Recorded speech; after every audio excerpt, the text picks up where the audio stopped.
La matinale d'Europe 1. Nico Saliagas.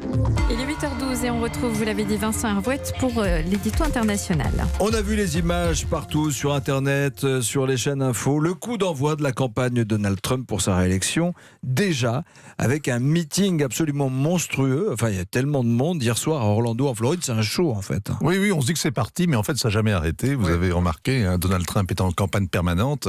La différence, c'est le compte à rebours, un compte à peu près rond. On est à 500 jours de la présidentielle. Et comme le jeu de massacre des primaires démocrates occupe les médias, bien le président devait entrer lui aussi en liste. Tout ça est assez rationnel. Sauf que Donald Trump avait promis de la folie à ses partisans, que le stade des Orlando Magic allait connaître un déchaînement de passion comme pour un concert de rock. Et la bête de scène a tout fait cette nuit pour chauffer à blanc son public. Alors Donald Trump a un programme, c'est son bilan en matière d'immigration, de sécurité, d'économie, mais sa promesse, c'est l'ivresse. C'est logique qu'il commence donc à Orlando, où siège Disneyland. Le Donald y est à sa place. Le soleil, la fête, le stade, tous ces détails, eh bien c'est l'essentiel, parce que le programme est accessoire. Le discours aussi d'ailleurs.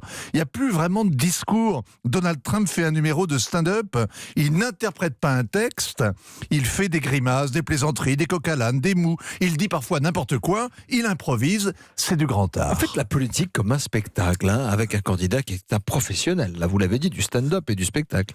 Oui, et la tendance est générale, surtout avec les humoristes. Volodymyr Zelensky, le nouveau président ukrainien, est un acteur qui jouait un président élu par accident. Il n'a pas fait de meeting, il a fait une tournée de représentation et l'illusion a fonctionné, les gens ont voté pour lui. Le Premier ministre slovène est un humoriste de 40 ans, connu pour ses imitations de politiciens. C'est Nicolas Canteloup, soir et matin, gouvernant à Matignon. Je le verrais bien. Le Guatemala a élu le comique Jimmy Morales, le nouveau maire de Reykjavik en Islande est le rigolo Jögnar. C'est dingue. Beppe Grillo a fondé le mouvement 5 étoiles aujourd'hui au pouvoir à Rome.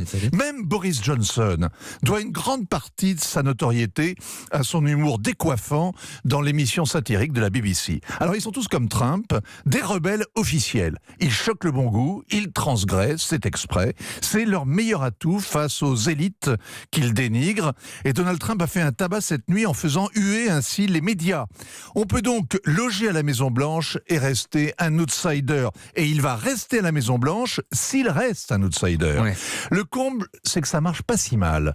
Le maire de Reykjavik serre les cordons de la bourse, le comique slovène fait le ménage, Donald Trump et les autres obtiennent des résultats, et en plus de faire rire les uns et grincer les dents à tous les autres.